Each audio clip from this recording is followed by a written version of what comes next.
Tomorrow comes, everybody. Welcome to the Kind of Funny Gamescast for Wednesday, May 7th, 2025. I am one of your hosts, Barrett Courtney, and here, joined with me, we've got the Hispanic heartthrob, Texas Treat Latino Heat, clicking heads and ripping them to shreds, the globe-trotting, headshotting, rootin', tootin', three-point shooting, Nitro Rifle from twitch.tv/Andy Cortez. We can use this. Whenever they pick up just something in the world, I love that. This will be useful. And next up, we have industry legend, industry icon, Axe of the Blood Gods, very own Kat Bailey. And God. Oh, I did it. I said it wrong. Hello. I'm God. I'm God. And lastly, we have the boy who has won the award 3 times running of best person to close out bars with. It is the one, the only Michael Hyam. Good stuff. That's not a good Ben advantage. Star. How's everybody doing today? My brother Joshua. I'm doing great. I'm replaying it right now. Replaying this little old video game. Yeah, you're freshened up. I got that. I was just telling the squad right here that I beat Sprung last night for the first time because I didn't get to do it my first playthrough because I was like, all right, I'm getting kind of close to the edge. I got to beat the video game, right? Beat him last night. Got the Picto's called Cheater, which lets you go 2 times in a row, and whoever you put it on also gives you 1,200 health. And as if Lune could not be killed with a nuclear bomb before, right. She is a world ender now. Like she is straight up like Dr. Manhattan. Just like nobody has anything on me. I don't feel like I'm a part of this human race. I'm so much more powerful than everybody. Kat, how you been? Last time I think we saw you was for the Switch 2 like full-on direct. Wow. It feels like a lifetime ago. I know. At this point. Were you able to secure a Switch 2 pre-order? Heck no. Oh. Not yet. Okay, all right. I think I need to go to GameStop and actually try and get one because they might have supplies hiding. But Okay. I'm gonna get one. It's All gonna right. happen. I believe in you. Yeah. Michael, how you Hi. been? It's been a minute. Bro, I'm so cooked. I feel April was a wild month for me. Yeah? I did a lot of work. If y'all peeped the IGN first for The Outer Worlds 2, I headed that up all month. In addition to reviewing South of Midnight and Clair Obscur Expedition 33, on top of all my other duties and some other stuff. April, this month, I'm gonna try to chill. Yeah. but be a sleepy boy. Lean into it. I'm gonna be EP boy for a couple weeks, and then SGF's gonna hit, and we're gonna turn up. Hell yeah. Well, everybody, remember, this is the Kind of Funny Gamescast. Each and every weekday, we get together to talk about the biggest previews, reviews, and spoilercasts in video games live on YouTube, Twitch, and podcast services around the globe. If you love what we do, support us with the Kind of Funny membership on Patreon, YouTube, Spotify, or Apple Podcasts to get all of our shows ad-free, watch us record them live, and get a daily exclusive show. For a chance to be part of the show, submit your thoughts and opinions as YouTube Superchats as we go. Send in your biggest Clair Obscur Expedition 33 questions for us to answer on the show today because, yes, this is the Gamescast spoiling full spoilers on Clair Obscur Expedition 33. All of us are very passionate to talk about it, excited to talk about it. Andy Cortez is on a second playthrough of a turn-based RPG, which hell has frozen over, I feel like. That's insane to me. Dude, if anything, the game is so popular, right? The game, word of mouth has gotten to people that would have never tried this game, and I am so pumped up about it because now I'm like, dude, now from here on out, developers are taking notice and being like, what if we made turn-based games good? We can do that too. We can also do that. This is not the panel to make that joke, Andy.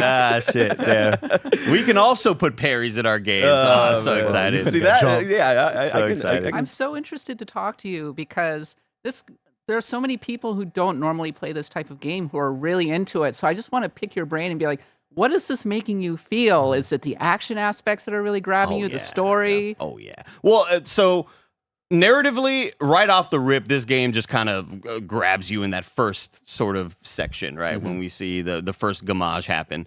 And immediately I was like, I haven't felt this way about a narrative in a long time. And when I think of how I played a decent amount of freaking Metaphor Refantasio. Yeah.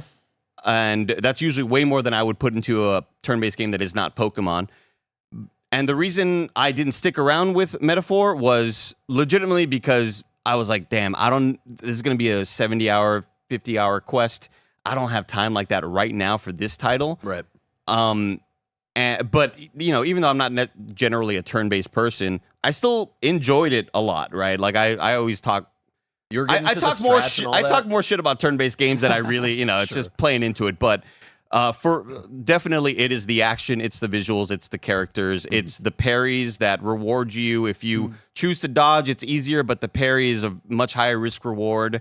And then once you start kind of equipping all the different Pictos and Luminas, and now I'm getting health back for everything. It just feels so rewarding. Everything feels substantial in this game. And it being 30 hours, I think, is another plus for you. 1,000%. 1,000%. Me too, honestly. Though it does feel great when you pull off a proper counter, or when you have like 10 different attacks coming at you and you manage to parry every single one of them and get the counter attack off. Shit's crazy. Hugely great feels, yeah. We're vibrating in our seats ready to talk about this game. But before we do that, let me get to some housekeeping. Remember, Greg is rocking PAX East Thursday. That is tomorrow. And you need to be a part of it at 11 a.m. Eastern, 8 a.m. Pacific. Greg's the keynote speaker kicking off PAX East. And we'll be doing a fireside chat with Final Fantasy and Expedition 33's very own Ben Starr. That's crazy. Good for PAX East getting Ben Starr. Greg is there too, I guess. At 2 p.m. Eastern, 11 a.m. Pacific, Greg's also hosting the Mafia, the Old Country panel with the devs. If you're in Boston, you need to be there. But if you aren't, both will be streamed to our Twitch channel. So yes, tomorrow at 8 a.m. Pacific, we'll be streaming exclusively on our Twitch the keynote. And then we'll be back at 10 a.m. on both Twitch and YouTube for Games Daily. And then at 11, we'll be off of YouTube streaming the Mafia panel exclusively on Twitch. And then at 12, we'll be back on Twitch and YouTube for a Gamescast, which I think we can confirm Blessing talked about on Games Daily, his whole week of playing Death Stranding 2. So definitely tune in for that. It's going to be a busy day tomorrow. Also, you are about to witness history. Snowbike Mike, the most athletic man in his own mind, is embarking on his most daring quest yet, going step for step with Sam Porter Bridges in a literal marathon stream on a treadmill. Come join Roger and Mike this Friday as they attempt to do a full playthrough of Death Stranding 1 through the weekend, but they can only do it with your support. Will Mike and Roger break this treadmill and have to drive to Andy's home at 1 a.m. to borrow his? As someone who, it's also his home, I would prefer that not to happen. Either way, find out Friday on twitch.tv/kindoffunnygames. Remember, we're an 11-person business all about live talk shows. Today, you already got Games Daily about... What did y'all talk about today, Andy? I ran that show, and I'm blanking. Let's see. We talked about new PlayStation, LFG Studios, the Frog-type game. The Xbox handheld. Xbox handhelds, yeah. Frog-type games. Frog-type games. This is the Gamescast, and after it is the Pokemon Nick Lock 2.0 finale, where Nick Scarpino will battle the Elite Four and finally finish Pokemon Heart Gold / Soul Silver. Nudge, nudge, wink, wink. We have like 3 more streams, maybe. No, you don't think you can do the Elite Four all today? I don't know. Yeah, all right, bro. You're a doubter. I think he does it for Mike's birthday. I think he truly locks in. I hope so. Yeah. Mike deserves this. He really does. If you're a Kind of Funny member, today's Gregway is a Mike takeover. Thank you to our Patreon producers, Carl Jacobs, Omega Buster, and Delaney Twining. Today, we're brought to you by Imperial, Auraframes, and BetterHelp, but we'll tell you about that later. Before we get to topic of the show, this is going to be the Clair Obscur Expedition 33 Spoilercast. Spoiler gloves will be coming off, but just as a quick reminder, Andy and I were on the review for Expedition 33. I believe on that review, we both gave it a 9 out of 10. We were very high on the game. Michael Hyam, you reviewed Expedition 33 for IGN. What score did you give it? And give us a little pitch on your review. I also gave it a 9 out of 10. And I wrote a lot about it. You know what I'm saying? Because that's what you do with a review. Damn, I'm so cooked. No, I think it was a really fun exploration of... I think one of the big things I did in my review was picking apart a lot of the inspirations that I saw through and kind of breaking down why they're not just pulling like, look, we're like this game too. We're like this game. We're like this game. It's like, no, they really took ownership of their influences. And I just got done doing an interview with them too. And they were like saying the same things. Like, we didn't want to just make a game like what we wanted to do. We wanted to put our own spin on it. We really wanted to make it our own.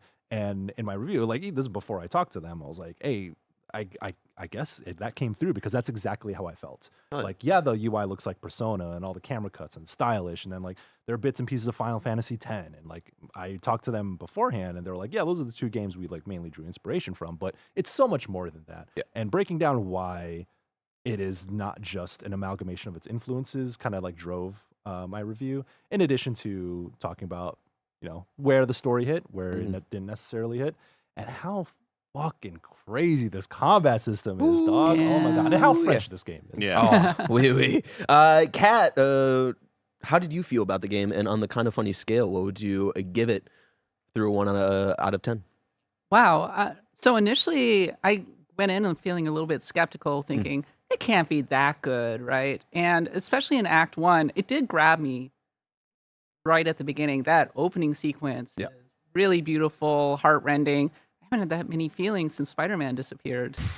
So many dustings, but but then I was kind of going, these dungeons are fine. I'm working my way into it. And then I think at Act 1, the end of Act 1, it really grabbed me. Right. When the fight with the lamplighter, it was very Soulsy, actually, with the lamps lighting up, and then the fight itself. It's a 2-part fight, Right. and I think I soloed it with Seal when at the very end, like she came in the reserves, and Oh, nice. yeah. my heart was pounding at the end, and I was like, I'm in. And then, of course, we have the first big twist in that moment, which is a very Game of Thrones surprise. Yeah. The protagonist is dead because we can't afford Charlie Cox for that amount of time. I had the same thought. Yeah. Yeah. You're I think not- we all did. you're not It was like, Solid that, Snake. and that's where they had to cut off the budget. You're playing as right in the rest of the game. And then from Act 2 onward, I was very hooked, and it kept getting better and better. The battle system kept adding new layers. The story kept going in new and interesting directions. And by the end, I was floored. I would give this definitely, probably, if I were reviewing it for IGN, a 9 out of 10. Well. Maybe 9.5 Okay. If we out still of have 10. decimals, We'll allow Yeah. that. Yeah. know. Yeah. Yeah, we can do that here. I was at like, Kinda there's no Funny. way this is higher than 8. And then by the end, I was like, nah, this is definitely. Yeah, I had a similar trajectory. Not only to that, you. I think it's my game of the year right now. I'm so, I mean, like it's my Yeah. goatee right now. Yeah. for me, it's like I'm still rocking for Blueprints, but the more I think about this game, I'm like, ooh. I haven't played Blueprints yet, so of the games I've played, this is the one for me. All right. Let's finally get to it. Topic of the show. It's the Clair Obscur Expedition 33 Spoilercast. Spoiler gloves are fully off, so if you're hanging out in the YouTube or Twitch chat, you don't want to be spoiled, especially if people are sending in their super chats asking spoiler-filled questions, maybe get out of here for now and go and beat the game on your own. Where I want to start is actually at the end. Because something that my immediate reaction to the first thing I want to ask people when talking about Clair Obscur Expedition 33 is, which ending did you choose? We get to the end after it's been revealed that this world we're in exists in a painting, and it was all created by the real life version of Verso, and this is like a childhood painting of his, and you're kind of given this question of, do you side with Verso, this kind of painting version of Verso, and destroy the painting, let him finally rest, and make sure Mayel in real life can actually like not just fully engross herself in art and run away from reality? Or do you choose Mayel's side and fight against Verso and make him dance like a monkey for the rest of time, and you get to live a very hollow, happy life? Seems like you're really leading the jury right here. So I've seen both endings, so Yeah, yeah. that's, you have an ending that you like, right? yes, That's what it sounds like. Yes. Kat, I want to start with you. Which ending did you choose? I picked Mael's ending, actually. Wow. All right. I wanted to be contrarian, Okay. as I tend to be, because I felt that the world can be what you make of it. And she had built this life for herself. And I don't know, it didn't feel right to take it away. I knew where the game was kind of leading me to. I think both endings, I saw both endings. Yeah. I think I they're do both, appreciate that about the game, like where you can do one ending and then you can go back to a save and Yeah. like immediately check out the other I think one. they're both bittersweet in their own way, and I appreciate about this game, because I like fiction where there's no right answers, honestly. But completely fair. really, like thematically, this game is about grief and found family and being able to move past that grief and taking a step forward into the world. So I think this game is kind of pushing you toward the Verso ending, but Right. I like Mael and I like all my pals from inside the canvas, yeah. so I didn't want to say goodbye. Yeah. Sometimes you got to say goodbye, though. Yeah. Chaim, what about yourself? I saw both. I picked Mael's ending first because I'm gonna keep it real with you. It was a little hard to parse what I was choosing at the moment because the way it ramps up towards the very end is that Mael's motivations and what she actually wants it's like evolving in real time as the Right. scenes are playing out. Yeah. And so it feels like she's changing her mind. And Verso too. It's like they're both learning something new and making snap decisions in the moment from what they learn from real Renoir. And like I feel like in the that ending moment. kind of happens because Verso makes a Yeah. snap decision to go into the like core of the painting. Yeah, right? yeah, because like no matter what ending you choose, you see them like, oh shit, I learned something new. What am I gonna do in this moment? And so I went with Miles first to see what it was, and I think from an artistic perspective, that ending is fucking wild. And I would say it's the more it doesn't feel right, but it's the more interesting ending to my myself. God, yeah, it is. It's chilling because it plays in. It's almost like a plays into like horror. Yeah. in a Very big way. off key. Oh yeah, like its yeah, own way, and literally yeah. too, like the way Black Mirror type shit. Yeah. And I think when I say like from an artistic perspective, this is like so much better is because throughout the game, the subtleties and facial expressions are so key to it's as a storytelling device. Without that, a lot of its biggest story moments wouldn't hit as hard. More so than any moment in this ending, when you see old Verso walk up to the piano and just be like, "Man, fuck this shit," but just like you said, he has to dance for her Yep. in this fake world, and you just see it on his face, like, "Damn, this is heartbreaking." Yeah, and and you to could like see Gustav back as well, Yeah, and and there's just like no weight everything is to off. anything. Yeah, You see CL with her husband, and it's like this ain't right. It feels like, I mean, the alternative ending to Persona 5 Royal. That's what it feels like. the kind of like, oh, you get to choose to be with your friends, but you But at what cost? throw away You like know- all of your morals and stuff. You know yeah. it's fake, and you see on Mael's face, she knows like this shit ain't real. Yeah. You know she's not content. She knows she's not 100% happy. She knows what she's doing. On the flip side, Verso's is the very like straightforward ending, Yeah. where it's like, hey, it's because you be in that damn painting all the time, and it's like you strip that away and you need to move on with your life. Mhm. So I think it's not the most exciting ending, it's not the most interesting ending, but it is kind of it feels like the right ending, and even that feels loaded.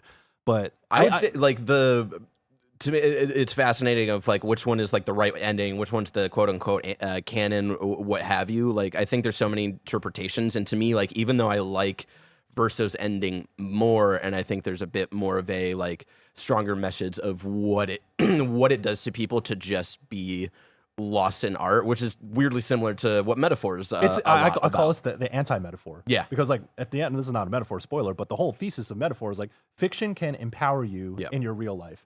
Whereas Clair Obscur is like, hey, if you get lost in fiction, Yep. you will lose everything else in your real life. If you don't get the fuck out of, if that's like, you need to live your real life as well. Exactly. In addition to that. So it's like similar messaging, but a very different conclusion. But the Mael ending like ends with Verso starting to play the piano, and then it goes into the menu music, and I'm like, oh, that's devious. It hurts, but yeah. Last thing I'll say on the ending is that this is how I felt about Phantom Liberty as well. Is that there's two mutually exclusive endings that paint a full picture. Like you wouldn't fully understand the story in the game if you did not see both endings. Yeah. And then you get that fucking ugly piano hit with the jump scare. Terrifying. Verso's like, I'm gonna fuck up you want to live in this world? I'm gonna fuck this shit up. Tio, what about yourself? I What'd you chose Mael's ending. Wow. I never saw Mael as wanting this life for her out of like an evilly selfish thing to do. And also, this kid's been painting forever. Keep painting. What do you know? What's it to you? You'll be fine. You'll be fine, Verso. But yeah, to me, it would be a lot different if maybe this reality that Mael had lived through was only, I don't know, a week's worth of simulation where they thought they had been existing their whole lives. But like, I think that would be one thing. But because they had lived lifetimes and seen seen relatives pass away. Like this is just because it's a fake artificial world. Still, like lives have been lived here. This isn't just something that was a computer simulation that was created 20 minutes ago. Right. And in their minds, they have lived these whole lives, but they really haven't. It's like, no, these are people with who have made relationships, and also Mael doesn't want to be eyeless without a voice in reality. Yeah. I totally see both sides. I for sure. understand that. I think Versos is the canon ending. I think that's the true ending or whatever. But I love when my movies or media end on a kind of freaky, sour note, and like kind of vague. You're an Inception man. We get it. And this ends with that really kind of freaky end. Like, oh, that was so sick. And I'm just impressed by the storytelling and by these developers. So that's the ending that I chose. And then I let Ben Starr know that, and he said, "Damn, you didn't get to hear me sing." Oh, you didn't get to. I didn't hear the end credit song, which is him singing. Yeah, I got pipes. This is for all you Star Trek fans. The end, Mael's story is very Captain Pike, the original Star Trek right here. Because in the original Star Trek, there's this guy named Captain Pike who goes through a horrible accident. He's terribly maimed, and he has a chance to go into a world where he's healthy and whole. And yes, it's a fantasy, but at the same time, he's not in horrible pain all the time. And who are we to say to a person it's like, I want to not be miserable every single day of my life. Character in Star Trek go and be in the real world. Go touch grass. Well, but the real world is horrible, actually. Yeah, and like, that's what makes that decision hard, right? And that's what makes seeing both endings hard, is because it's like, there is no right way to go. I will say, picking Verso's ending though, they do not make that easy. Yeah, like they really. So I get to the ending of the game. And then it's like, which one do you choose? And I had to walk away for roughly 10 to 15 minutes to think about it in my life. And then I came back, and it was like, because it is one that really challenges you. And I talked a lot of shit about Mael's ending, but it did really challenge me in the kind of, again, this game reminding me a lot about metaphor. And I would say metaphor does talk a little bit about, like, yes, fiction can inspire you to do things in your real life, but also what's it worth to just get lost in the fiction, which I won't get too deep into why and give y'all a metaphor stray in the middle of this. But I was thinking a lot about that, but I was also thinking about how much Mael has gone through, how much she has lived through in this world, right? But I did choose Verso's ending, and from the jump, the dialogue is the same throughout the fight. It's just depending on who you're playing as. And, like, they really make you feel like the villain playing as Verso fighting Mael. And it's like, oh, this hurts. Especially after you finish the fight, where you have to say goodbye to Eskie and Minoko. They get fucking Thanos snapped. It's like, it's heartbreaking. And real quick, this is just a side question. We can circle back to this in a main way. Is there a way to romance Lune, or is it only CL? Yeah. Okay. You can romance Lune. I fucked up. Yeah. Because Lune is literally like the greatest character of all time. Okay. I just didn't. Yeah. You have to finish her social link. Yeah. Well, and you probably I have to assume deny you have to do CL. her, and you have to do her stuff before so. you do CL's stuff, I imagine, or just not do CL stuff at I'm all. not 100% sure. Okay. I did, but I did all of the character quests, but I also chose to decline CL and her advancements, because I also felt like, man, if we snap your husband back in, I think it's about to be awkward. Like, God, that shit is so You have to shut funny. down. You have to shut CL down twice, I think. Okay, Yeah. the second time I was given the option with CL, it felt like all options were just like, I guess we're just gonna fuck. And, like, the text didn't feel like I was actually shutting her down all the way. So anyway. I was messaging But, like, Ben. I was like, "You nasty boy." Yeah. to bring it back to the ending here, where, like, CL, at least for my playthrough, walks through and you kind of hug or nod or whatever, and Lune is the one kind of in the portal staring at you, like, pissed. Yeah. And, like, I don't know if that just gets reversed, like, depending on who you romance. I think it's the same. But it felt very fitting for Lune to, like, just be so fucking angry at you. well, she's always been the more. I mean, the whole CL, wearing masks, faking how you feel, not ever showing your true emotions, and Lune's always been the more pragmatic. I'm gonna when Miles dealing with a super traumatizing moment and Lune just keeps on like, yo, give me more info. And everybody's like, chill the fuck out, Lune. Like, what are you doing? I loved, because I did end up watching that ending. And man, she stares daggers at you. Dude. It's awesome. It's great. I was like, Look, I think if I'm very easily swayed on character emotion, and I think I would have, and I'm glad they didn't do this, but I think if they gave me a moment with faceless Verso drawing, and if he looked up and was like, "Help me" or some shit, then I probably would have drawing. my hand's tired. I have bruises on my knees. I wish I think if they gave me anything like that, and I'm glad they didn't, because it made the decision that much tougher, then I probably would have leaned towards Verso's ending. But I'm glad they kind of kept it as like open as they did and showed you the positives and negatives for both outcomes. Yeah, I think for me, like just the Verso thing, especially him being this painting version and having to know everything he knows, and then also seeing the kid constantly like drawing and thinking about like how long he has been there, like the core of this painting. It's like, yeah, like y'all are using like your dead brother's thing for entertainment and or not entertainment, but like escapism. And if you're just going to use it forever and ever and ever, like just like let this dude rest, And I think that's what kind of pulled me towards it. It's not actually Verso. Verso's dead, right? Yes, but still, it's like a part of him, and with these.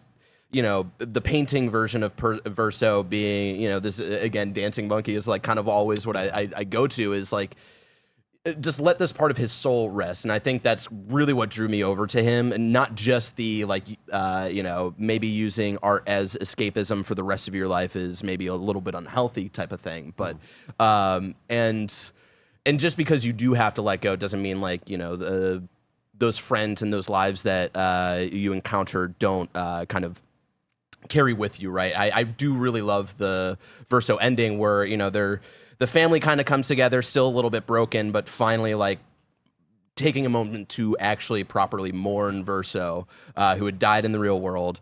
And then you get the shot of Mayel looking at all of her friends that she made, and then they they dissolve in Gomage, and it's like, fuck, All They the weren't Jedi. real. They were her imaginary friends. No, they were real. They just she'll always carry them. and she's with her. she's holding the SKA plushie. Oh, that got me. Like, oh damn. Like, Okay, he was listen. just making his toys in this painting, Yeah, and just to be his buddies. And I love the contrast of like tragic sexy man Ben Starr playing Verso, and then being like the gruff manly dude who's gonna fucking do 1,000,000 damage if you spec him out right in one hit, and just being like like one of the like toughest characters and the way he looks, and then contrasting that with like, oh, but like this the manifestation of his soft side is that it's Minoko, and it's Eskie, and it's that childlike wonder didn't like still came through in that, and he embraced Named after his dogs. That's what I was. yeah, and he embraces that as We a named character. the dog Monoko. It's so good. Good. To kind of work backwards from here, and this is kind of the second big question I have, mainly because talking to some friends of the show about them getting to kind of the end of Act 2, us realizing what this world truly is, all of this stuff. When we learn that we're in a painting and Mayel is a part of this family outside of the painting that have these painter powers or whatever, and they're at war with writers and all this stuff. Once we get this big reveal, and we also get the reveal that the paintress inside the painting has actually been trying to save the painting and warning all y'all, like, did that initially work for y'all initially getting to it? Because I think for me, the cut scene where it's Verso reading the letter from the painted version of Alicia, and she's talking about like, the mom has actually been painting to give life. The dad has been painting to for death or whatever. That was all like really shocking. And then to see everybody be Gomage was like, whoa, that felt like What a we twist. just got an Inception ending right here. And then it's like, oh no, there's more. It was like, whoa. And then to kind of get that full scale, it took a little bit for me to get fully sold on it. And so I'm wondering where y'all kind of were at. I'm right there with you. It reminded me a lot of the as much as I enjoyed 1,000 Times Resist, I thought it ended about 12 times. And I'm gonna beat your ass right now, bro. and then you get more, and then you're like, but it's good, so I don't give a shit, right? Yeah, there we go. That's But when you're in our line of work and you're in review season, it's like, fuck, man, I really thought this game. I thought it was going to be an early night, and it's not. I'm going to keep on like playing through the end of, to this video game. And so initially, I am kind of met with, is this getting larger than it needs to be? Is this getting too conceptually out there with the writers and the painters war? Like, I don't fucking care about whatever's happening out there. And then, a couple of lines of dialogue in, I'm like, that's actually kind of cool. Like, I want to learn more about it. And it didn't take much for me to be into it. It was only more of a time thing where I'm like, damn, it's already 9, and I was hoping to like shower and get to bed early. So yeah, I enjoyed it. Yeah. I mean, I liked the twist. It made a lot of sense to me. When I got to Act 3, I had heard some people say, we're a little mixed on Act 3. We don't know how we feel about it. Some people love it. Some people aren't so sure. In some ways, I felt like I was playing a different game when I got to Act 3 because thematically it becomes very, very different. Yeah. The first two acts are, it's an impossible mission. You're following in the footsteps of those who have come before, who are paving the way for you there. You're trying to save the world. How do you exist in this world that is dying? I don't know. And that's all very compelling in this day and age, at least to me. Yeah. Well, I mean, literally in the first few minutes, they go, well, I decided not to be a mom because I can't bear to bring a child into this horrible world. Yeah. And I'm like, well, that hits really hard for me in various ways. And then to Act 3, it's like, actually, it's about grief. Yeah. It's about family. It's about saying goodbye. Yeah. It's about family. And I said, okay, so this is a totally, it all connects, it comes together, it's fine. But it did feel like almost a different story when I got to Act 3. And you're essentially writing off an already impressive story and with world building that was already awesome to where it's like, God, I'm so interested in whatever the hell is happening here. Yeah, the meeting all these random NPCs talking about living in this fracture and just how fucked up it is, and you can't grow old, and when you want to have a kid, it's like, well, I'm not going to be around for them to grow up, but I want to have a kid to where I'm not old enough. But it's like all of that inner strife was so fascinating, and then it does kind of feel like, damn, but it was all a dream. And I really loved that world, and I kind of wanted that fiction to continue. Yeah. And it just kept on getting more interesting, though, I think. Often I'm not the biggest fan of actually, none of this is real. Like, I like the stakes to be a lot more grounded, but at the same time, when you get to Act 3 and you learn everything, it all starts to make a lot of sense that they were inside a painting. All of the really abstract elements of it, the bosses, everything's the hazy. Environments, the haziness, it all goes, oh, right, of course it's a painting. And I was a little critical on the art in the first act. I was saying, well, these environments are a little like an Unreal Engine 5 tech demo. And then when all is revealed to you, you regret your words and deeds, and that's me. I'm like, oh, no, actually, it's extremely coherent. Initially, you think it's like, this is a bunch of floating stuff to like make this place look like something. Right? It's like, oh, no, a child just made this, and they're like, this looks cool. You put floating stuff, that's art direction. I think I'm kind of with both of y'all on that. That's exactly how I felt when the twist happened, is that it took me a little while to come around on it, and because I was in the preview and in the lead up to it, I was like sold on the premise. It reminded me of Xenoblade Chronicles 3, which is like one of my favorite games of all time at this point. And that theme of knowing when your time is coming and doing something about that. That's why Xenoblade Chronicles 3 hit with me so hard when I had to come to terms with that after heart surgery and being told that I'm not going to live, I have a shorter lifespan than everyone else around me, all things equal. When Expedition 33's story started to like unfold, I'm like, holy shit. Yeah. They made a story that is going to like absolutely hit me, and it still does in many ways. But then when you hit Act 3, it's like, oh, it's about something else. And there's enough like it took me a while to like piece this together. And I talked to Eric Van Allen about this too when he finished it. Is that there is enough connective tissue to make those two halves make sense. But I do wish that I wonder if there's a version dreaming up things that don't exist, but I wonder if there's a version of both halves of those stories that were like fully about those things. Yeah, because like the stuff about the family, about Miles' family, or Miles paints it, she's fake. About the Renoir's family, or whoever the fuck. Verso's family. Verso's family, Like yeah. that stuff is compelling and it's done really well, but it happens very fast. Right. So that's why like throughout Act 3, I'm like, oh shit, I feel like I need to really speed run or not speed run. I need to like really come to grips with what is happening in front of me. I need to like sit down with every line of dialogue and be like, what does this all mean? And I am kind of 50-50 on like, oh, it was all a dream type scenario. But it like in the context of when you find out like, oh, this is a fake world in which Mael is coping within because of the tragedy that happened to the family, then it all came together. So like it comes together. It does. But I'm still mixed on The transition. yeah. Kind of or wish I had all 100% of that and 100% of the other thing as well. Exactly, yeah. I mean, it's crazy that how great the world building and concepts are that like they base it's almost like any other developer would have been like, damn, that concept's really good. Let's say that for another game.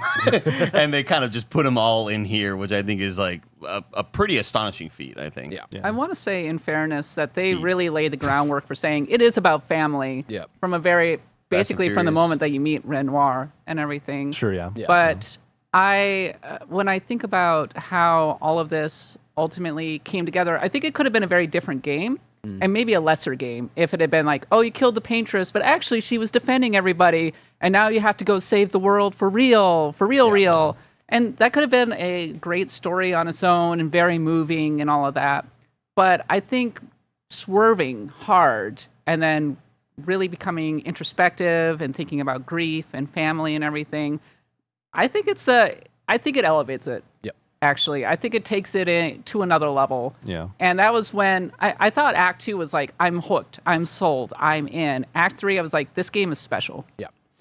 For me, it really started to click for when you start to... Act 3 is pretty much like you get a good story chunk, and then it's like, all right, here's your last chance to like go do side quest stuff before you do your final run up to the final boss. And it really clicked for me of like exploring around, taking it in that this is Verso's world as a child, and putting together that like the angry turtle man who is like SKA's roommate is angry and is angry because he misses Verso's sister who used to come in and play in this world. And when you first hear of this like woman's name, you don't know the context of it, and then coming back to visit him because of SKA's side quest, you're like, oh, that hit me like a ton of bricks. And then, doing the other Axon thing that leads into Mael doing a 1v1 boss fight with herself, which is like some of the coolest like side option stuff in the game. That really started to click with me. And I think I forget who says this. I think it might be Verso to Mael or maybe somebody else. But at one point they say the whole world carries the burden of your family's grief. And that was kind of the moment the two different themes clicked together for me, that even though a lot of this game is about grief, it also kind of comes in tandem with what they do and how that affects the people who do now have to live in the society that are dealing with all of these struggles. That's where it really all came together for me. I see a lot of people comparing this game to Final Fantasy X's ending, and I have to say that it's like Final Fantasy X's ending, but good. I never, Damn, dog. I never liked, Tita's catching strays. I never here. liked Titus's ending. It's Titus. And I never liked the Xanarkin bit because it. Yes, I know they established it and everything, You but finna get flamed. I felt like if you had made it about Yuna and just kept it to that, it could have been a really, really special story. And in this, I felt that it made a lot more sense. They did a really good job of establishing it within the bounds of the world, the idea of painting on a canvas, that they're all living inside a painting and everything. It works well in this kind of abstract kind of sense. So, yeah, it's much more coherent work, I think. Sorry, Final Fantasy X fans. And with that dunk on Final Fantasy X, we'll be right back to talk more about Clair Obscur Expedition 33 right after a word from our sponsors. This episode is brought to you by Imperial. We've told you all how important it is to developers to wishlist games that you're interested in. So if this sounds cool to you, make sure you wishlist it. Imperial is a complex, feature-rich action RPG where you'll be sent to a planet in a far-off corner of the galaxy to explore an imposing monolith. As an elite mercenary, you'll join the expedition tasked with unearthing the secrets of the monolith and face off against the deadly automatons within. In Imperial, you'll explore 4 vastly different quadrants of the monolith, accessible only by using mysterious artifacts known as cartograms. Each cartogram affects which enemies, boss fights, and loot will appear when you enter the monolith, so no 2 excursions will be the same. Find even more cartograms to explore by looting defeated enemies or buy them from other players online at the trading post. Imperial features 3 weapon archetypes: the fast-paced acrobatic glaive, the defense-focused mace and shield, or the devastating cannon, with a range of customizable skills and abilities that can make short work of the awaiting automatons. Your weapons and abilities can be changed before any excursion into a cartogram, so if a loadout isn't working for you, you can mix things up to create the perfect playstyle. Help the members of the expedition in deep branching quests and aid other players in asynchronous multiplayer. Get ready, mercenaries. The monolith awaits. Imperial is available May 8th on PC, Xbox Series X and S, and PS5. Wishlist now. It helps so much. Wishlist Imperial. This episode is brought to you by Aura Frames. If you haven't called your mom in a while, here is your reminder to do it. But then you want to go above and beyond. Mother's Day is coming up, and I have the perfect gift idea. Aura Frames are incredibly smart and easy to use, allowing you to upload unlimited photos and videos directly from your phone to the frame. Plus, you can order the frame online and preload it with photos and videos using the Aura app, so it's ready to go right out of the box. It's a gift so special, they'll use it every day. Greg, Kevin, and a ton of people here at Kinda Funny are obsessed with their Aura frames. It takes about 2 minutes to set up a frame using the Aura app. So the next time you need to call your mom, you could also send her a new pic of you from that trip you're telling her all about. Aura has a great deal for Mother's Day. For a limited time, listeners can save on the perfect gift by visiting auraframes.com to get $35 off plus free shipping on their best-selling Carver matte frame. That's AURA frames.com, promo code Kinda Funny. Support the show by mentioning us at checkout. Terms and conditions apply. The show is sponsored by BetterHelp. It's super great that mental health awareness is growing, but there's still progress to be made. 26% of Americans who participated in a recent survey say they have avoided seeking mental health support due to fear of judgment. We can do better. No reason for fear. BetterHelp has over 10 years of experience matching people with the right therapist from their diverse network of more than 30,000 licensed therapists with a wide range of specialties. Some of my best friends use BetterHelp and love how helpful it can be for learning positive coping skills and how to set boundaries. It empowers you to be the best version of yourself. It isn't just for those who've experienced major trauma. If you're thinking of starting therapy, give BetterHelp a try. It's entirely online, designed to be convenient, flexible, and suited to your schedule. We're all better with help. Visit betterhelp.com/kindafunny to get 10% off your first month. That's BetterHelp, HELP.com/kindafunny. BetterHelp.com/kindafunny. Welcome back, everybody. We're going to kick it to some super chats just because y'all have been coming through asking questions for us to answer and ponder over. First, we're going to go to Zest Wispa, who says the devs have discussed potential DLC in the future. What would you like to see from the DLC? New areas and bosses? Previous expeditions? More Minoko? I think previous expeditions could be like a really cool way to kind of go into some different types of story, different themes, but still keep it in this world. It's a very complete work, and it's sort of hard to jam in extra DLC. I suppose you could have a new area that you could explore, say, during Act 2 or something like that. But I think the side stories with previous expeditions where you get to meet new characters and have different abilities could be just a lot of fun as standalone content. Yeah. What was up with those one little levels that would have that one fixed camera angle, and you would just walk in super far away from the camera? You just get an item. That to me was I like an legitimately thought my homage game to was like broken.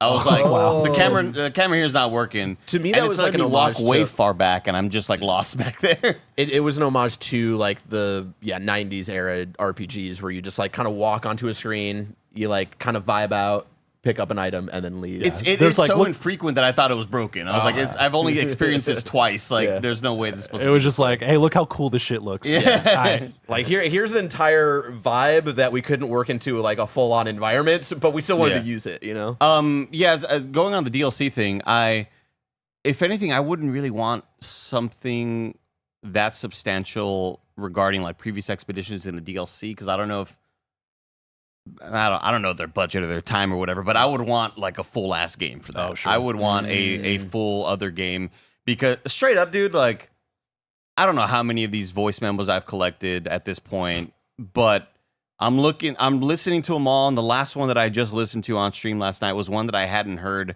during my first full playthrough. And I'm like, dude, some games can't get one good voice actor.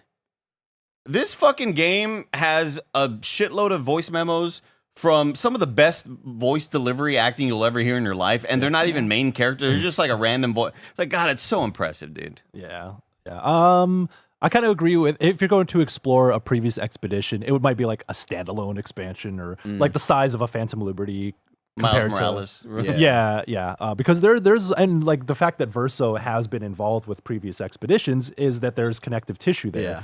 I mean, considering how big Clair Obscur is as a base game, like I wouldn't mind if they did that. And like the more you dig into those logs, you realize how rich this world is to explore those things. Yeah.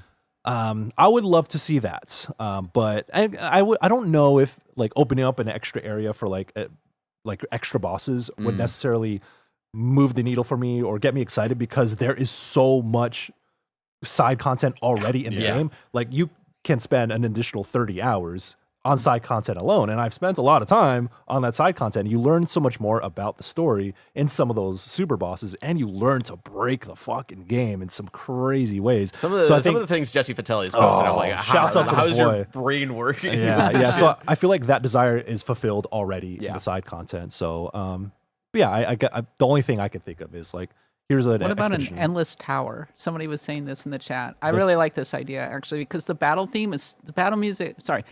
system is so good that I could just spend a long time grinding through battle after battle after battle. I mean, after there battle. is there is the endless did tower, did you do the endless tower? The endless tower. No. quote unquote. Oh shit! Yeah, Oh, yeah. There's an endless tower, but it gets so hard that you think it's endless. Yeah. I think there's like, I forget. I think Okay, there's, then I'm gonna go do that. yeah, There you go. You already There's have some- your DLC. There's a lot of wow. Yeah, you got your. I keep hearing about this boss named Simon, and how it's like that's the one, Andy, that's really gonna like fuck you up and fuck everybody up. Yeah. And then I thought of like, man, Simon Manus and Liza P was also a pain in the ass. Like, I don't know what it is about this Simon guy, but I gotta go find him out.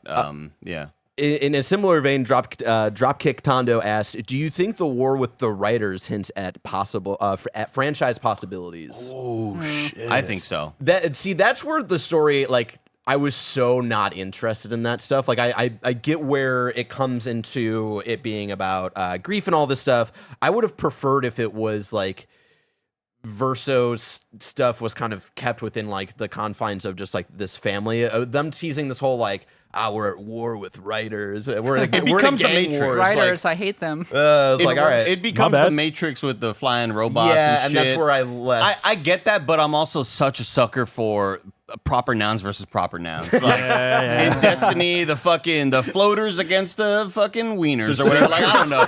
But like, dude, like the writers versus the painters is such a cool sounding thing. Yeah. I have to have that. That sounds so nerdy and awesome. I would be sold on it if they gave it a full exploration, is what I'll say. I think they could do a great job. At the Exploration same 30. time, I'm good. I don't really need a sequel because it's a very complete story.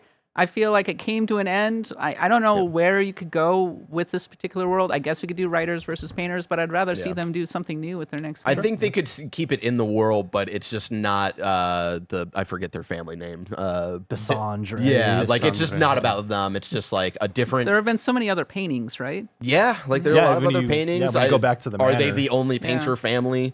Do we start in a world that's like from the writers or something? I don't know, man. There's a lot that you could do. Give me here. that Bob Ross DLC boss. Dog. That shit that'd would be go crazy. crazy. when you all when Gustav bites the dust, right? You can Rest say in it out peace, loud. We rest in peace, Gustav. Yeah. When he Unless dies, you choose the were you? other ending. Oh, true. Yeah. Were you expecting to take over as Mael? Because I was, and I was kind of Yeah. disappointed I wasn't. And then I wonder what the decisions were there to not have that be the case. Because Yep. I feel I could see a lot of different explanations for why you would and why you wouldn't. Of well, if you can't be Verso, that takes away the relationship, big level ups or whatever. Yeah. Because at a certain point you'd have to be an unknown entity, kind of talking to your squad mates or whatever. Damn, catching strays out here. Oh my god, I don't want to relive this moment. That's tough, man. When that happened, I was like, "That's Sephiroth stabbing Mario in the Smash trailer." But like for me in that moment, I was like, it felt like it would have been so fitting to take over as Mael. But I could totally see the storytelling reasons for why you wouldn't, because things would need to be a bit more obscure. So what you're saying is, did we need Verso? Is mean, Verso an essential character? No, I totally see the need. For me, it was like, I don't want to take over as Verso. I wanted to take over as Mael. I just met feels this like guy. her thing It's now. similar to when you get the reveal of what the world is, and then, like in the first couple of hours, you're like, why? It seems so and sudden. then like once you get like halfway through, halfway through Act 2, that's where I became more like, okay, I get why we're Verso right now. Yeah. Once you kind of learn that, like, oh, Renoir is his dad, and like there's a bit more of a connective tissue here, because in my like gut instinct as well, I was like, why aren't we playing as the other person who's been set up in the last 10 hours as like the other protagonist? I think that's interesting because I saw the story through Mael's eyes. I mean, she's in most of the cutscenes. 100%. I was running around the world as her, so I don't know if I would say that I was Verso. I only felt that way when you're at the home base, going to go interview Oh, everybody right. and You know, talk when you're to talking everybody. to people, you are Verso. Yeah, that's fair. and because of that, I kind of wish I could have appreciated more of the distrust of this Verso character, because he is introduced in such an odd way where I'm like, wait, but you were just Hello, hanging I'm here. You were just hanging with that dude, and Yeah, now you're yeah. saying you're with me? Like, I can't Yeah. really trust you. And I wonder if the whole sole purpose of was like, no, you're gonna play as him at the home base because we want you to trust him more, as opposed to him still being this mysterious figure that's just kind of lurking around the base. I say lurking. It could have like been he's, like, interesting if he in had the been a shadows. mysterious figure lurking around the base. Yeah, I think so. But then, that doesn't let you. I can't, romance Lune. And what's the point of the game if I can't do that? you know? I just think it happens too fast. They don't give you a moment to like really sit with Gustav's like passing, or his death, and they're just kind of like, all right, here's the new Gustav. And Get then you used to him. don't get to like have a moment of Gustav's death until like a couple hours in, where they You- finally you do like, the bury him. dungeon and you do that, but Versal's already in the mix, so it's like, I guess I didn't have the feeling of like, oh, there's something missing in this party right now. So it's just like a little nitpick in terms of, I get like the game's like brevity, like, hey, we need to move, we need to put these things as soon as possible, get to the point. But that is one moment in which like, okay, Gustav's gone, enter Verso, cool, your party is still complete, move on. I'll give it a little bit more time. I like that Lune is essentially the game devs in these moments, where Lune's like, no, we got to move on. We can't bury him. We got to continue with the mission. That's what we do. Yeah. Mellowfellow asks, what's everyone's favorite boss, and why is it one of the Axons or the Duelist? My God, those bosses were next level in this game. Oh, the Duelist was so Elden Ring. I mean, it's straight, basically Shadow of the Erdtree. There's a boss down to the starting the swords on fire, Yeah, and I was yeah, like, yeah, wow, this game went full From Software. I'm here for it. No, I like the Lamplighter boss. Same. That was the one that really grabbed me right from the start, I think. The Renoir fight at the Louvre was a lot of fun. Actually, the final Renoir fight was one of my favorites. Yeah. I finished it in one go. Damn. That's You're a crazy. real That gamer. My dark secret, I didn't figure out that the Pictos boosted your stats until well after I had beaten the Axons. I was like, God, why is this so hard? Why am I getting killed so easily? And then somebody mentioned it offhand. It's like, oh yeah, I was using the Pictos to boost my stats. I'm like, what? Yeah, and then you And see then I like, looked. I could get 2,000 health off of this pick. Yeah. I was using low-level Pictos because I was like, well, this is a really good ability. I want to have this like, on oh, my it's not on character. Luna. No, it's the stats. It's all stats. My favorite boss fight, I still think about it, is what's the dancing boss? Siren or whatever, Siren. Oh, yeah. That whole dungeon, like that got me. The dungeon, because of how it uses music, because it has this song, and as you progress in the dungeon, different layers of that song play in and out. Yep.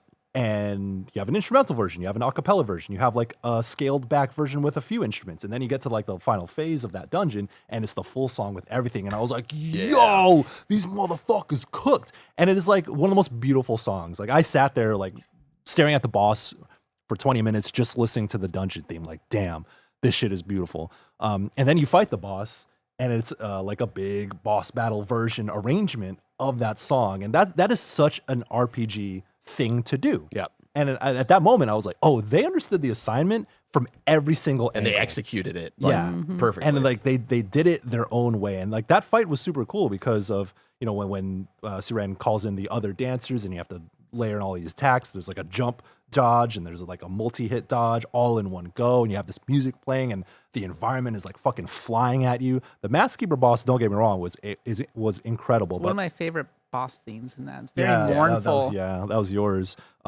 Anybody beat the Maskkeeper without the defeating others? the mask? No. 'Cause- I did the first time. Yeah. Really? crazy. Which one did you stay at keep alive? Oh no, wait. No, sorry. Because Wait, Joy, yeah. So check this out. Joy So heals it so fast. yeah, That's so the the one you should kill out of any of the Yeah. masks. my first time playing, I didn't go to the optional paths. I was like, I'll save that for the stream next time I do this. Little did I know what the whole point That's of the so boss cool, yeah. was, right? Right. But Yeah. like the whole point of this boss fight is you can main path and go straight for the boss, or you can go these alternate paths and essentially weaken the the boss, boss yeah. and make their moves less shitty for you. Yeah. And I didn't know that. I thought it was just kind of like extra shit to get maybe more Pictos. So I saved that for stream, and I was like, whoa, this is really fucking cool. And then for the Siren fight, when big homeboy Spindleman. Spindleman, Spindle. yeah. And it's like, hey, this enemy's not hostile. He's minding Do you his want own to attack business. it? Yeah. I thought I would have been rewarded for not attacking it, so I was like, I'm not going to attack it. Yeah. I'm not going to fight it. It seems like it's one of those like, hey, this might help us take down the boss, but it's saying, hey, it's not hostile. Do you want to attack it? I said no, because I bet you he's gonna pop Help through me for me at out. the end of the fight, and and he's gonna be like, I'm tired of working for you, Siren, or some shit. And like, no, it turns out it became a lot easier if you fight him and kill him in that moment. So I was able to do both of these on my most recent playthrough. But my favorite fight would be Siren as well. Mainly because of the visuals and the music. It's gorgeous. I don't think it was my favorite mechanically. It was still fun as hell, like a lot of the fights are. But I wish that a lot of the fights echoed a lot of the creativity that the Lamplighter had. With the Lamplighter having the Simon Says kind of thing, shooting the lamps, I thought we'd get a lot more gimmicky things like that throughout the game. Yep. And We start to see it a bit more in, like, I think, like the end game optional stuff for sure. I was really hoping to get more of that sort of goofy shit of this weird memorization game of hitting the lamps in the right order. Oh shit, that's really cool. I am excited to see what they do with the rest of this, and now the rest of the game still kicks a huge amount of ass. Right. Yeah. But I thought there would be more creative moments like that of I guess we do get some spots of like, oh, you shoot those little floating things here and there. I just thought we'd get more of that creativity. But yeah, Siren I thought was like the one where I just would always do the E3 walk for the chat and just be like, look at this Welcome shit. to the world of Clair Obscur This Expedition is 33. This is art direction to the max. I cannot say enough about how fun the boss fights are in this game because so many RPGs, turn-based RPGs, you get in, you fight a boss, and yeah, there's some interesting aspects of it. Well, is this one more status effecty? Is this one more hitting really hard? Should I be buffing? What kind of build do I need? This one, every boss felt totally different in their own way. And most of the time I would lose my first fight because I wouldn't know how to parry any of their attacks, what's going on. It would take me a few times to get into the rhythm. And once you get into the rhythm by the end, you feel so good when you finally take it out. And I think that's kind of the secret sauce of Expedition 33 is just how satisfying it is to get over the hump with each of these bosses. And it doesn't feel impossible. It feels very doable, but it is a really significant challenge if you're not extremely overleveled, which some people are. And they the boss started introducing them hezzy attacks like in Elden Ring. It's like, God. oh, you're gonna swing at me in the Just next 2 minutes. absolutely awful. I hate it. Mine was Mael versus Alicia. That like for me, like emotionally, that hit for me, and then it was fun to fight against somebody who you've been utilizing their attacks the entire time, and now you're on the other end of it, where it's like, now I got to figure out how my Mael fights on the other end and how to parry all of these attacks that I've been using the entire game. For me, that was really cool. And then to let that action go, does that action show up still if you don't do that before the end of the game? I don't know. It does because I did that dungeon after the fact. Okay. But yeah, that's I'm surprised that was a piece of side content. I know it feels like a Because big it feels- piece of male story. I do like that it's like, hey, if you discover this, you are rewarded with something so crucial. Yeah. Because like it's not super crucial to where the main story goes, but just like the kind of closure you get from it, and like this exchange that Alicia and Mael have, it's just kind of like it's in a way it's heartbreaking, but it's also heartwarming. It's like an acknowledgement of both of their sides, and like here's a parting gift. Mad Rock says he does show up at the end of Endgame Renoir fight. Yeah, but if you don't do that side fight, Maybe whoa. Whoa. if you don't do that fight beforehand, does he still show Oh, up? that's That's what I'm interested in. And then Sean McAlpine reminds me of my other favorite fight. The fight for Minoko's side story was very tough for me, but felt so good to beat it. That's the village leader of the Jestrels, and that lady is insane, but so fun. Golgra? yeah, Golgra. Yeah, dude. Dude, Golgra was one of those that I remember beating the, kind of, maybe I hadn't gotten the full unlocked full power type shit yet, whatever that Pictos is, where you can go past the 10k limit break, damage camp or whatever. But I remember going back to her and being like, I'm sure I'll be good now. And I was like, I'm still not. What the fuck is up with this boss? I don't understand it. And I do love that. I love how influenced they are by Sekiro, where there are so many bosses, just like in Sekiro, that you immediately get the notion that, all right, you are one that I have to do counterattack damage to, because once I break you, then you're taking massive damage. Or, if I just do a normal attack on you, I'm going to see maybe a half of a pixel go down. I'm like, God damn, dude, you must be the strongest strongest creature in this whole universe. But then once you start breaking them down more, then you hit that break where, bam, you knock them down, they get stunned, and then you do one normal hit, and it's suddenly 12,000. It's like, oh shit, that's what I needed to do this. Like, I love how many cues they took from Sekiro boss fights.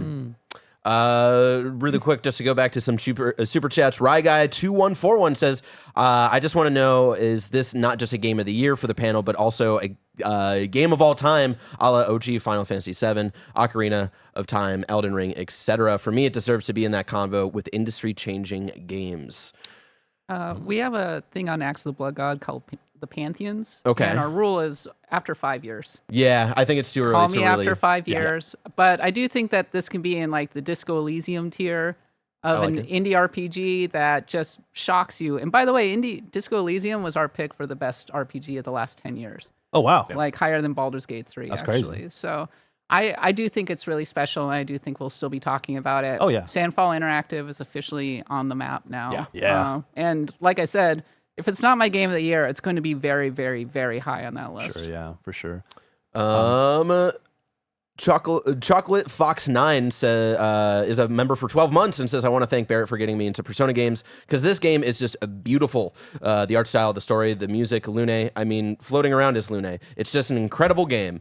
Glow Sticky says, how do a bunch of Ubisoft devs afford wages, voice actors, Andy Serkis, and Charlie Cox, and orchestral soundtrack to make this game? Loved it, by the way. Worth every cent. That is still crazy to me. They were able to raise money before all the money dried up, I guess. And then they spent it wisely. Good for them. Yeah. Rye Guy 2141 says, also please talk about the fade to black and then startup of Minoko's music when he's introduced before the battle. Oh man, that was a moment where I'm like, these dudes are just like the composer Lorien Testar. It was just like, I'm gonna do whatever the fuck I want, and it's gonna work one way or the other. I mean, dare I say, like that song has like low key Persona vibes, but it is also like this dude is just in the studio making music. He has like emotional themes. He has big boss battle themes. There's electronica in here. There's, French classical music. There's opera style vocals. And then boom, we got jazz in here too. It just, Every genre's it all crazy, all works too. I don't know. That dude's a genius. Is the man. bow wow wow wow reference to it being a dog? It being named after their dog? Oh, maybe. Never thought about that. I'm thinking about that. Sorry, you just saying bow wow wow took me to Final Fantasy VII. Yeah. That too. Well, I thought the same thing as soon as I experience this and I see it like bow wow wow wow. But then whenever he'll get an item, he says ow wow wow. Yeah. So I'm like, is he saying bow wow wow or ow wow? He has I don't know. He has dog-ish mannerisms. Cool. He's so good. Oh, the conversation between him and Verso convincing him to like join him. He's like, I will never join you. He's like, there will be a lot of fighting though. Oh yeah, you're right. That's true. He's like, yeah, it's true. The cutting between them, the pacing of it all, their performances together, it's just Such a funny game. 10 out of 10. yeah, It's got so a great goofy. sense of humor. CJ Splitson says it's scary that they all have to keep Mail happy, or she can just get up and leave. And Renoir burns the painting. It's like Beerus in Dragon Ball Z Super. Cameron Abbott says, what up, Cameron? Says, I've been of two minds and hearts of the twist about the world. While I think it lands the plane well, do you think the twist tears agency away from the now fake characters? That's been my hang up. I don't think so.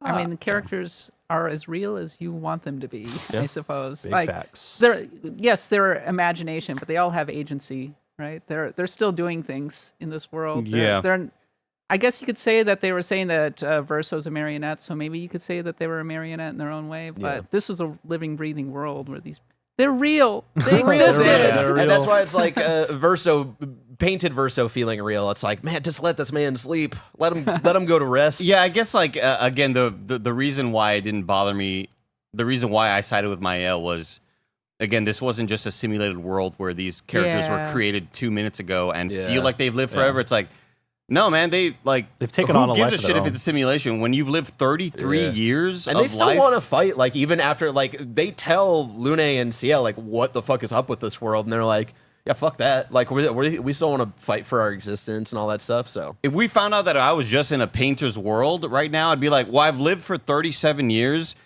I'm not going to just suddenly do different shit now. Like, I still got to make money and try to, like, live and survive, you know? Like, It's where you get really existential and say, well, maybe we are all figments of the imagination of the universe. Are we all real? every night What is for me. consciousness? Damn, cat. That's how I fall asleep every night. Jessica Hinkle says, I love this game. Didn't know about it until I saw the one and only Andy Cortez playing and raving about it over on Twitch. How hilarious would it be if Jeff got Robert Pattinson to present an award? Ooh. I mean, I think it'd be even more funny if they got Robert Pattinson to play Gustav in the movie adaptation. If he dresses up in the blue suit, Ooh, that'd be sick. damn, You're giving that'd Jeff be crazy. ideas. Yeah. I'm saying this, I want, like, I need somebody who's really good with cosplay. I want to commission an Expedition 33. I want to be Verso for Halloween. So if you, like, I don't care how much it costs to make me a suit, no expense will be spared. Okay. Well, unless it's, like, too expensive. But, like, you know what I mean? I want the whole get up. I want to, you know, have a look down. Friend of the show, Yusuf, also pointed out to me that it's not just Robert Pattinson looking like Gustav, it's Pierce Brosnan looking like Renoir. And when he said that to me, like in my mind's eye, I was like, I don't quite see it. But there are a couple moments, like just on my phone, he sent a couple of pictures where I was like, sure. okay, Yeah. okay, I could see it. You can cast him. I definitely had some references of that last night. I had never seen it until people sort of brought it up. But the Robert, like, we were worried for a while, y'all, that Tim Geddes just had face blindness because Tim was like, "Who are they saying looks like Robert Pattinson?" I was like, "Gustav in the game." He's like, "Really?" I was like, He's the only person to not notice that. I was like, Tim, that's fucking crazy, Tim. And then that one actor in fucking Limitless or whatever, the pill where you take the pill, the one who looked like Tom Hardy. Yeah. It's like the American Tom Hardy that like is always like Tom Hardy diet, you know, when you can't afford actual Tom Hardy. we were watching a movie with him and I was like, oh yeah, it's the guy with that everybody says look like Tom Hardy. And Tim was like, man, I don't see that. And I was like, Tim, like I think you have an issue, right? And then he texted me out of nowhere, out of the blue on the week, and he's like, damn, he does look like Robert Pattinson. I was like, oh, thank God, he's okay. It takes him a minute. I feel like that was him trying to like save face or something. Maybe. Pun intended. Yang Fam trying to close out the show here says, do we think major studios move forward, adopt copy Expedition 33 style of turn-based combat moving forward in terms of action, pairing, all that stuff? I would call it Mario RPG style combat, but who would do that? I mean, EA certainly wouldn't. And I think a lot of people have been pointing fingers at Final Fantasy.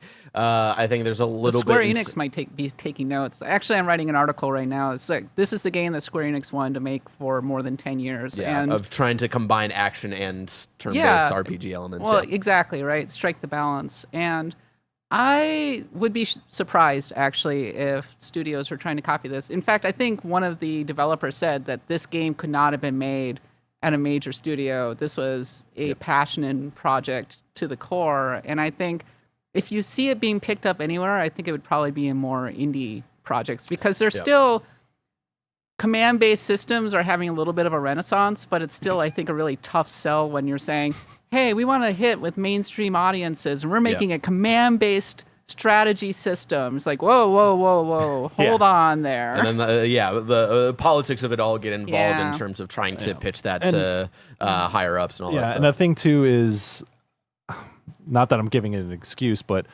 if a company like Square Enix goes in that direction, there's a certain scale that they expect. Yeah. You know, like 2 million to them is like That's a failure. Yeah, to them that is. Yeah. And to others, it's a massive, massive success. And I think I think honestly, when you come down to it, so far. so far. Who knows to say at the end of the year? But I mean, I think that's also indicative of how broken AAA game development is, where that kind of success is not success to some. And like, not to talk about Veilguard, but that is part of the conversation where when sales like don't scale for what EA expects. So it's all about expectations for that sort of thing. Would I love to see it influence other games that are made in the future? Absolutely. And I think we'll see it in some regards. But it's going to be a while because it always takes, a couple years for games to incorporate those sorts of things. Right. I would love to see, like Square Enix still puts out turn-based games, and their success is scaled differently. Octopath Traveler 2 is one of my favorite games in the past. It's in my top 20 of all time. Right. And that is largely because of its turn-based combat system. But of course, like Octopath is not held to the same regard as a mainline Final Fantasy. So, I would love to see like Final Fantasy 17 do something like Clair Obscur. Square wants a Final Fantasy to sell 30 million copies. Yeah, at least 10, but they would like it to be 30. Yeah, but what is going to sell that much, regardless of genre, really, unless you're a GTA or Elden like Ring, Elder Scrolls? basically? Yeah. Not everyone can be that level of success. And certainly not in this world. Yeah. We're going to do a quick hit of Super Chats and get out of here. Tim C says, I absolutely hate Verso's ending. The painted people have sentience. They dream and feel, and it removes agency from Mael. Yang Fam says, also shout out to one of my favorite characters in the game, the Gestrels. So lovable, dumb, silly goofballs. I love the Gestrels so much. I love them so much. The So only funny. up challenge that they are dancing at the top of at one point is just like It's fucking perfect. so fucking. I gave the Only Up challenge one try, and I was like, You can do it, I believe. I you. gotta move on, chat, because I will be here until fucking 1 in the morning trying to do this. I can't do this right now. only up. I also love that in the middle of like this culture of Gestrels who are all about fighting and all of this stuff in any way, shape, or form. That like in the middle of it, there's a couple like fighting, and they're just like it's like a petty like grievance, and like even in that aspect, God, they're so goofy. And shout out to the boy. Is it just Noko? Noko. Noko. And Did you bring him back to life and all that stuff. Yeah. Like that being a part of Minoko's side quest. It's like, I love that little boy. Named after the other puppy. Yep. Andy, you're gonna have to help me out with this one. Chez Chalet? Chez Soleil, yeah. Chez Chez Soleil. Soleil, I believe. Chez Chalet. Haven't beaten it, but the 4D surprise reminds me of Star Ocean till the end of the game. Should really check out that game. Oh, wow. Yeah, I suppose so. Star Ocean. Star Maybe Ocean. one day. Mr. Hawks 182 says Simon destroyed me, so I spent 15 hours in Act 3 just grinding levels, going through each dungeon, unlocking specific luminas, and got powerful enough to 3-hit him while taking 0 damage. Game of the year. Hell yeah. Chromazonable says, for me, I keep reliving the music kick in for Renoir's boss before the Paintress. What a soundtrack. Yeah, that fight is goddamn. Yeah. That's a good one. And then to close out the show, JRPG says the whole final dungeon was so hype. The music, the summoning of past expeditioners to fight alongside you, Renoir just being a father and having understandable actions, chef's kiss. That and the Monolith dungeon as well, where it's a reprise of the entire game world, was so fucking cool to me. Yeah. It could have felt really cheap, being like, oh, great, they're reusing Reusing assets, right. so It's like- fighting all these enemies again, but it felt right. Yeah, felt it was earned. it was a good thematic fit because I noticed I was Yeah. like, oh, they're redoing all the dungeons again. I'm fine with it because I just want to keep playing the game and fighting tough enemies. But then now when I think about like, oh, it's a painted world and it's like all these drafts of different paintings, unfinished things, it's like, oh, okay, yeah, like in the Monolith, you see that stuff again, it's like, oh yeah, this makes sense. So I guess, Except when you're in the Gestural Village version of it, the red foresty area or whatever, and there's that one painted cage that you can't get the third one unless you have an ability to unlock it. Yeah. I didn't know you needed an ability. oh really? I just was going around in circles over and over again. I was like, I don't know what the fuck I to do never here. found it, but I kept on walking near that one little lit up piece of bark, and I would hear it. I'm like, it's right the fuck here. And then I looked it up, and on I think it was like an IGN guide, and it was like, you need to unlock something with SKA that allows you to Right, break those things. I yeah. was like, I didn't know that was a thing in the game. Yeah. That's crazy. What I'm so glad. I need Atreus to be like, we can't get that yet, Dad, or something like that, you know? I like this game does not hold your hand at all. In some ways, it's frustrating when you get lost in a level, but overall, like Down hey, with y'all- waypoints. Yeah, they said y'all figured this shit out. Yeah. Oh, that's Now- what it was. You need to find 4 lost gestrals. Yeah, around the Gotcha. world. Yeah, Okay. yeah. Thank you. I Oregon. just assumed that they were just going to keep giving me stupid hairstyles. Me too. Which I was totally up for. But like, Yeah. it kept being their little like. I love the hairbrush. French Bob. Hello. No, it was the The not French gestural bob, It was paintbrush. the gestural hair brush, yeah. where they just have like the brush hair, and it's fucking one of my hilarious. one of my homies had the setting for custom outfits will show up in cutscenes and finished Act 1 with Gustav. He didn't have the beret and the glasses, but he did have the striped shirt on. Hell yeah. Everybody, any last thing you need to get out there before we close out the show today? I love you, Lune. Call me. Through the Turn-based painting. Renaissance continues, honestly. Ooh, yeah. What a time to be alive. We're about to get Sea of Stars DLC. Oh, let's go. Luna, text me as well. Hey, whoa, hey. Hey. With that, everybody, thank you so much for joining us for our Clair Obscur Expedition 33 Spoilercast. If you're watching live right after this is the Pokemon Nick Lock 2.0 finale, question mark. And then after that, we'll be back for the rest of the week with more live talk show content. Each and every weekday, we get together right here on the Kinda Funny Gamescast to talk about the biggest reviews, previews, and spoilercasts in video games live on YouTube, Twitch, and podcast services around the globe. Reminder, if you love what we do, please support us with the Kinda Funny membership that lets us do very passionate episodes like these where we get to, take a moment to be like, all right, let's not talk about the big, hottest new release this week. Let's go back and, do a spoilercast for a thing that we are very passionate about. Catch up on today's KFGD on YouTube or podcast services, and know that until next time, it's been our pleasure to serve you.